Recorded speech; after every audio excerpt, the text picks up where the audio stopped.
Ancora sicurezza stradale, abbiamo visto in questa campagna promossa da Saturno 9 con l'avvallo del suo M118 della Polizia Stradale ci sono anche i vigili del fuoco, altri angeli che noi incontriamo sulla strada quando succedono le disgrazie. Buongiorno e benvenuto a Levis Trevisana delle relazioni esterne dei vigili del fuoco di Venezia.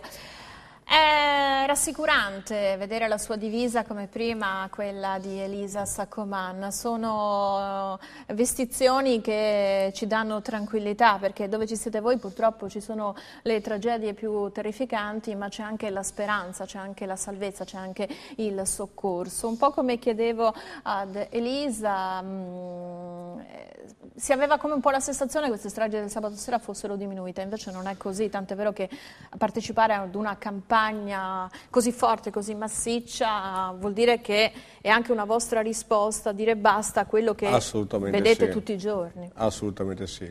Direi proprio un doveroso grazie innanzitutto al comandante ingegner Loris Munaro che ci ha creduto proprio per primo a trasmettere e a dare questo segnale proprio ai giovani e trovando anche una nuova formula. Quindi non più dare dati meramente sommatori, dati statistici che ovviamente poi si perdono, si diluiscono e poi sono freddi, sterili, personali.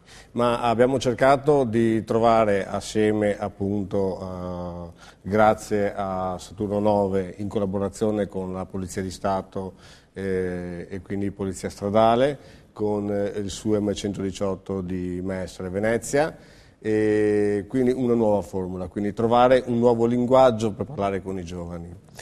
Questo linguaggio è un linguaggio dato dai giovani, quindi è il loro linguaggio, quindi abbiamo voluto utilizzare proprio per questo tipo di campagna di sensibilizzazione rosso asfalto, proprio parlando con il loro linguaggio, mi scuso se lo ripeto.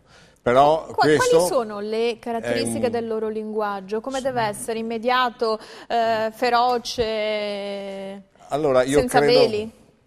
Allora, io diciamo, vivendo soprattutto in prima linea, diciamo, noi siamo in trincea, si dice sempre dove gli altri scappano noi arriviamo e quindi siamo i primi che arriviamo sul posto assieme comunque ai colleghi del 118 SUEM, Carabinieri o altre forze dell'ordine, la Polizia Stradale e quant'altro.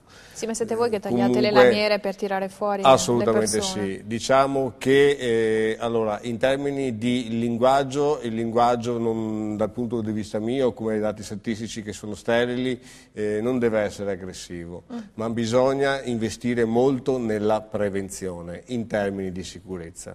Questo lo si fa a casa, che è la prima istituzione, a scuola e nel territorio. E non ultimo, diciamo appunto rispondendo alla sua domanda, quale strumento migliore può essere quello per trasmettere ai ragazzi, diciamo, è quello più veloce, più immediato. Adesso vediamo che si parla tutto con i nuovi social network, con i nuovi media che stanno emergendo, quindi anche il fatto stesso che questi spot durino 60 secondi sono molto utili perché se li possono passare uno con l'altro. Diciamo che al suono, adesso parlo un po' dalla parte così del vigile del fuoco, un po' dalla parte emozionale, ogni qualvolta che suona la sirena e noi usciamo per incidente stradale, auspichiamo sempre di arrivare sul posto e di trovare dei battiti del cuore. Quando sentiamo che c'è un battito, questa è la forza, questa è l'energia, è questo quello che ci dà la lucidità di fare questo, diciamo, difficile, chi lo chiama lavoro, ma io lo definisco missione di vita. Questo battito, il più delle volte, c'è anche per dare un messaggio di speranza, purtroppo tante volte questo battito poi all'improvviso cessa, però... Sì, ci siamo trovati di fronte a parecchie situazioni, io ho quasi 20 anni di servizio e quindi diciamo che ogni incidente stradale è diverso da ogni incidente, quindi non si potrà mai fare ragionare per analogia o per paragone, perché ogni volta la dinamica è sempre diversa. Però quando lei e i suoi colleghi vedete che c'è comunque che è frutto della leggerezza di giovani come di adulti, ma nel caso dei giovani dà uomo adulto, magari anche da padre, qual è la frase che le verrebbe da dire a questi ragazzi? Perché magari può essere la reazione, ma guarda, ti sei distrutto da solo. Sì, basta un secondo e la vita finisce. Quando invece ti rendi conto che ancora a casa hai i tuoi familiari, i tuoi amici che ti aspettano, è ancora una vita davanti. Quindi dare attenzione a quel secondo che te la toglie per sempre. E questo a noi fa tanto male. Cioè, vedere questi corpi esamini non ci si può abituare. Non ci spaventa, ma diciamo, è brutto dire che si fa cioè che si fa esperienza e si rimane un po', diciamo, freddi di fronte alla morte. Però non ha mai la voglia di dire basta, non voglio più occuparmi di queste cose perché è troppo pesante. Lei dice noi arriviamo dove tutti scappano, no? Perché è anche facile poi scappare, allontanarsi dal dolore, dalla tragedia e diventa anche un elemento di irresponsabilità anche proprio che va nella direzione opposta rispetto alla vostra campagna. Invece diciamo le cose come stanno, perché solo dicendole, solo continuando a ripeterle si può creare una coscienza e quindi evitare qualche morte, evitare qualche invalidità. Sì, confermo le sue parole, infatti diciamo che il fatto appunto di arrivare dove gli altri scappano è un qualcosa che è dentro noi, fa parte di noi. È quel battito che bisogna rincorrere. Battito che bisogna rincorrerlo fino alla fine, avere la speranza che quel battito non cessi mai. E poi ogni volta che saliamo nel camion, diciamo che partiamo a sirene e andiamo, non siamo singoli ma siamo un team ed è il team, la forza del team che assieme vuole portare fuori, vuole strappare, diciamo, alla morte la persona che è incastrata nella macchina. Quindi noi ci mettiamo di tutto il bagaglio di esperienza, da chi è entrato da un anno a chi è 40 anni che fa questo mestiere, però l'esperienza che ci ha portato appunto a portarli fuori, a strapparli alla morte il più possibile fin dove ci arriviamo, ma comunque sempre in collaborazione, e ringraziamo sempre perché siamo sempre in parallelo al suo M118. Sì. Le divise che si vedono sono le vostre, l'arancione e la verde. Noi siamo gli angeli silenziosi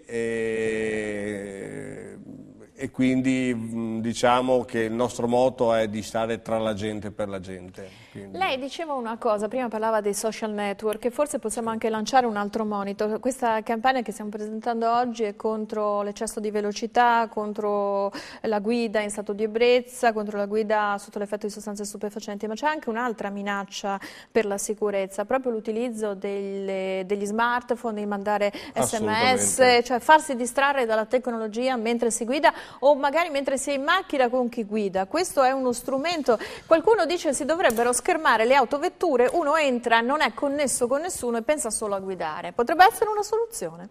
Le direi sì, è una soluzione. Cioè, io sono convinto che comunque anche di fronte ai dati che la collega del 118 SUEM ha dato prima, i nostri sicuramente sono un po' superiori perché noi interveniamo non solamente per tirare fuori la persona, diciamo, dalla macchina, ma però anche per mettere in sicurezza determinate situazioni di incidenti, quindi anche autovetture, la strada e quant'altro. Però tornando al discorso del telefonino, il telefonino sta diventando uno strumento oggi, va bene sì per comunicare quando si è in una determinata dinamica sociale, magari al bar, ma può essere un rischio, infatti... però diventa un rischio mortale. Basta un secondo di distrazione sia per l'autista o sia anche per il passeggero stesso che dimostra un'immagine ed è la fine. Quindi è possibile che le prossime campagne di sensibilizzazione alla sicurezza stradale abbiano anche questo come tema. Tra l'altro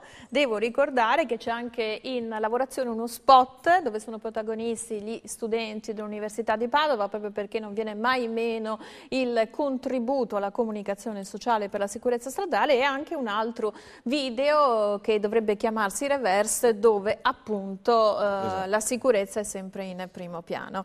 Io ringrazio Levis Trevisane, che insieme agli altri ospiti di questa mattinata ci hanno permesso di sensibilizzare alla sicurezza stradale. Insomma, stiamo attenti, perché rincorriamo il battito della nostra vita, perché lo possiamo fare, non gettiamolo via con un calcio così per un momento di sbadataggine. Con questo io ringrazio i miei ospiti, vi saluto e vi do appuntamento a domani. Grazie, arrivederci.